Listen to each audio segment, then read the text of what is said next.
श्री स्वामी समर्थ. जय जय स्वामी समर्थ. नमस्कार मैत्रिणींनो, आज आपण गुरुचरित्र पारायण कसं करावं, गुरुचरित्र पारायण करताना कोणत्या नियमांचं पालन करावं, त्याचप्रमाणे गुरुचरित्र पारायण करण्याआधी आपण काय करायचं आणि गुरुचरित्र पारायण करण्यासाठी कोणकोणतं साहित्य लागतं, त्याचप्रमाणे गुरुचरित्र पारायणाचा संकल्प कसा करावा याबद्दल अगदी डिटेल माहिती पाहणार आहोत.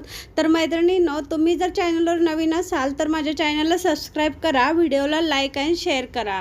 तर मैत्रिणींनो, आता आपण पाहूया की गुरुचरित्र पारायणासाठी काय काय साहित्य लागतं. तर सर्वात प्रथम म्हणजे श्री स्वामी समर्थ महाराजांचा किंवा दत्तगुरूंचा फोटो आपल्याकडे असावा, श्री गुरुचरित्राची पोथी आपल्याकडे असावी आणि स्वामी चरित्राची पोथी असली तरी देखील चालेल.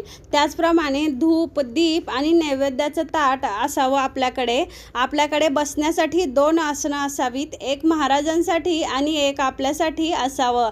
त्याचप्रमाणे संकल्पाचं साहित्य देखील आपण घेऊन बसायचं आहे. आणि पारायण करण्याच्या आधी आपण काय करायचं, तर पारायण करण्याच्या 1 दिवस आधी आपण गुरु दत्तात्रयांच्या मंदिरात किंवा स्वामी समर्थ महाराजांच्या मठात जाऊन तेथे आपण श्रीफळ, खडीसाखर आणि दक्षिणा ठेवायची आहे आणि स्वामी आज्ञा घेऊन आपण दुसऱ्या दिवशीपासून पारायणाला सुरुवात करायची आहे.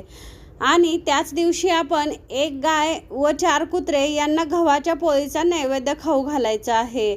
तुम्हाला जर काही समस्या असल्यास तर संकल्पयुक्त पारायण करणे अतिशय फलदायी ठरते. आपल्या समस्यांचे, संकटांचे निवारण लवकरात लवकर होते. पहिल्या पारायणाच्या आधी आपण संकल्प करायचा आहे, म्हणजे आपण किती पारायण करायचं याचा संकल्प आपण करायचा आहे. ज्यावेळेस तुम्ही पहिलं पारायण कराल त्याच्या आधी आपण संकल्प करायचा. प्रत्येक पारायणाच्या वेळेस संकल्प करायची काही गरज नाही. श्री गुरुचरित्र वाचनाच्या कालावधीमध्ये सुद्धा आपल्याला महत्त्वाची गोष्ट म्हणजे आपण जी काही नित्यसेवा करत असू त्या नित्यसेवेत खंड पडू द्यायचा नाही. पारायण वाचताना शक्यतो पूर्व दिशेला तोंड करून बसूनच पारायण वाचायचं आहे. वाचण्यापूर्वी रोज श्री दत्त महाराजांच्या फोटोची आणि पोथीची पूजा करूनच मगच वाचनाला सुरुवात करायची आहे. त्याचप्रमाणे आपण 1 माळ गायत्री मंत्र, 1 माळ श्री स्वामी समर्थ मंत्र याचा जप करायचा आहे व श्री गणपती अथर्व शीर्ष वाचून पोथी वाचण्यास सुरुवात करायची आहे. शक्यतो श्री गुरुचरित्राचे वाचन पहाटे 3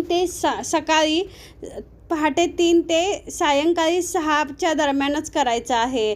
आणि महत्त्वाची गोष्ट म्हणजे 12 ते 12:30 या वेळेत आपण पारायण करायचं नाही, कारण ही आपल्या दत्त महाराजांच्या भिक्षेची वेळ आहे. यावेळेस आपण वाचन बंद ठेवायचं आहे आणि शक्य झालं तर आपण सकाळी 8च्या दरम्यानच आपलं पारायण पूर्ण करायचं आहे. सकाळी 8पर्यंत पारायण करणं आपल्याला काही कारणास्तव शक्य झालं नाही तर आपण दिवसभरात केव्हाही करू शकतो आणि संध्याकाळी 6च्या आधी ते पूर्ण करायचं आहे आणि दुपारी 12 ते 12:30 ही वेळ आपण टाळायची आहे.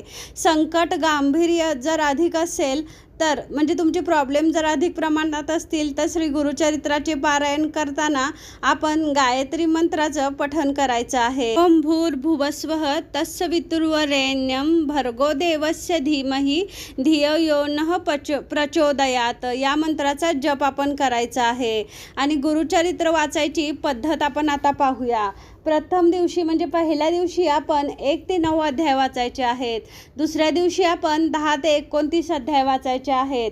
तिसऱ्या दिवशी 22 ते 29 अध्याय वाचायचे आहेत आणि चौथ्या दिवशी आपण 30 ते 35 अध्याय वाचायचे आहेत. 5व्या दिवशी 36 ते 38 अध्याय वाचायचे आहेत. 6व्या दिवशी आपण 39 ते 43 अध्याय वाचायचे आहेत आणि 9व्या दिवशी आपण 44 ते 53 अध्याय वाचायचे आहेत. अशा प्रकारे आपण 7 दिवस गुरुचरित्राचे संपूर्ण अध्याय वाचून आपण गुरुचरित्राचे पारायण करायचे आहे. श्री गुरुचरित्र सप्ताह हा 7 दिवसाचे एक पारायण या पद्धतीनेच करायचं आहे. श्री गुरुचरित्र 3 दिवसीय वाचू नये, म्हणजे 3 दिवस पारायण करू नये किंवा 1 दिवस देखील करू नये. 1 दिवसीय पारायण फक्त दत्तधाम व राष्ट्रसेवेसाठी केले जाते.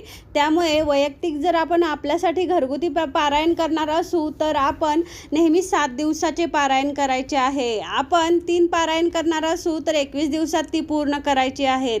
त्याचप्रमाणे आपण 7 पारायण करणार असू तर 49 दिवसात पूर्ण करायचे आहेत. आणि नित्यसेवेत रोज श्री स्वामी समर्थ महाराजांच्या पोथीतले 3 अध्याय वाचायचे आहेत आणि 11 माळी श्री स्वामी समर्थ जप करायचा आहे. त्याचप्रमाणे आपण विष्णू सहस्त्रनामाचा जप झोपायच्या आधी करायचा आहे. तुम्ही गुरुचरित्र पारायण करत असाल तर विष्णू सहस्त्रनाम झोपायच्या आधी वाचायचाच आहे. श्री गुरुचरित्र वाचनाच्या कालावधीत आपण कोणता आहार घ्यावा याबद्दल काही माहिती घेऊया. पारायण कालावधीत परान्न अजिबात घेऊ नये. 2 वेळा सकाळ संध्याकाळ जेवण करावे. उपवास करू नये. ज्यांना उपवास करणे शक्य असेल त्यांनी करावा, पण शक्यतो ज्यांना जमत नाही त्यांनी उपवास करू नये. आपली आई, बहीण, पत्नी यांच्या हातचेच अन्न खावे. सुतक आणि विटाळाचे अन्न देखील खाऊ नये. एक धान्य आहार म्हणजेच गहूचा आहार घ्यावा.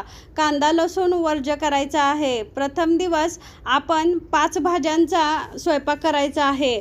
म्हणजे 5 भाज्यांची भाजी तयार करायची आहे. यामध्ये कोणत्या 5 भाज्या तर भेंडी, गिलकी, कोबी, फ्लॉवर, दुधी इत्यादी सर्व भाज्या मिक्स करून आपण पहिल्या दिवशी ही भाजी करायची आहे आणि आपल्या जेवणात घ्यायची आहेत. आणि इतर दिवशी आपण 7 दिवस प्रत्येक भाजी एक दिवस शिजवायची आहे आणि ती भाज्या खायला काही हरकत नाही. आणि काही समस्या आपल्याला वाटली किंवा अचानक काही अडचण आली असेल, आपल्याला गावी बाहेर जावं लागले असेल तर आपण स्वखर्चाने म्हणजे इतरांच्या बरोबर गेलो असेल तर इतरांच्या खर्चाने नाही तर आपण आपल्या स्वखर्चाने बाहेरील अन्न खाण्यास काही अडचण येत नाही. पण अन्न खाण्यापूर्वी आपण गायत्री मंत्राचं पठण करायचं 3 वेळा आणि मग ते अन्न ग्रहण करायचं.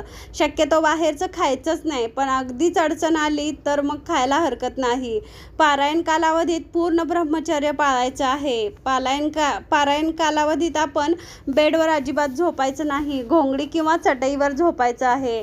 पारायण काळात पुरुषांनी देखील काही नियम पाळावयाचे आहेत. तर या काळात चामड्याऐवजी नायलॉन किंवा रबरी चप्पल किंवा बेल्ट जोड वापरले तर चालतील.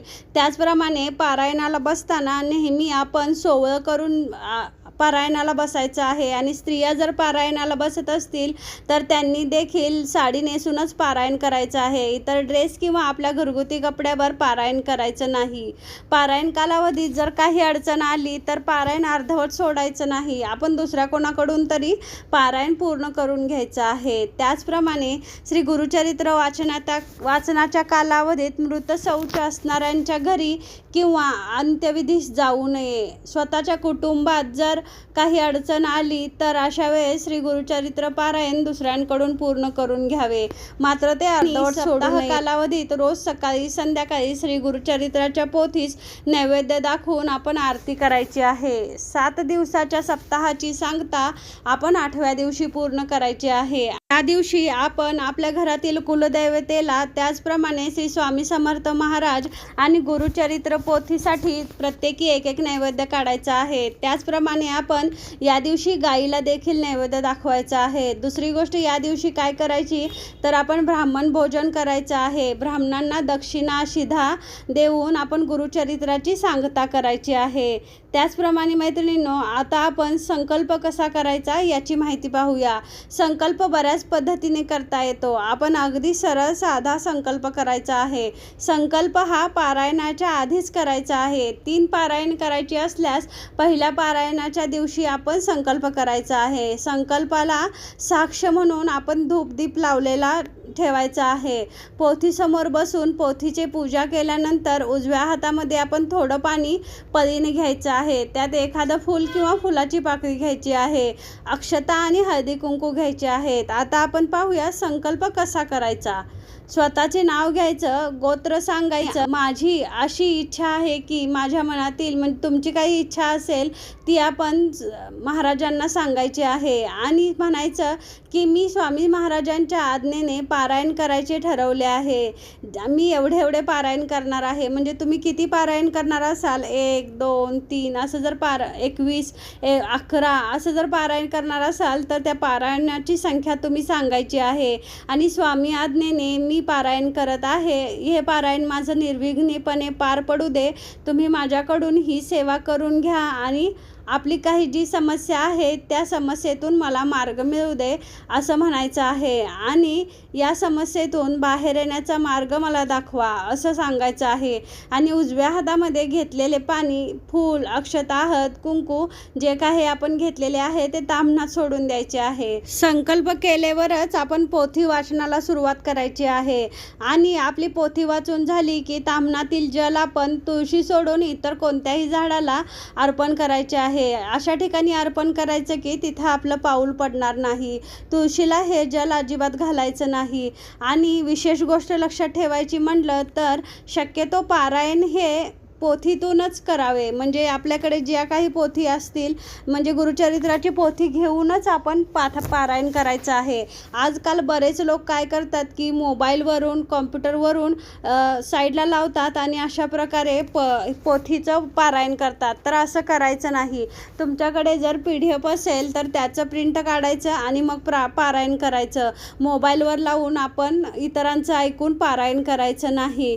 तर मैत्रिणींनो, तुम्ही जर अशा प्रकारे गुरुचरित्र पारायण केलं नक्कीच हे पारायण अगदी निर्विघ्नपणे पार पडेल आणि केलेल्या सेवेचे फळ देखील आपल्याला लवकरात लवकर मिळेल. झालेली सेवा श्री स्वामी समर्थ महाराजांच्या चरणी रुजू. श्री स्वामी समर्थ. जय जय स्वामी समर्थ. अवधूत चिंतन श्री गुरुदेव दत्त. श्री स्वामी समर्थ महाराज की जय.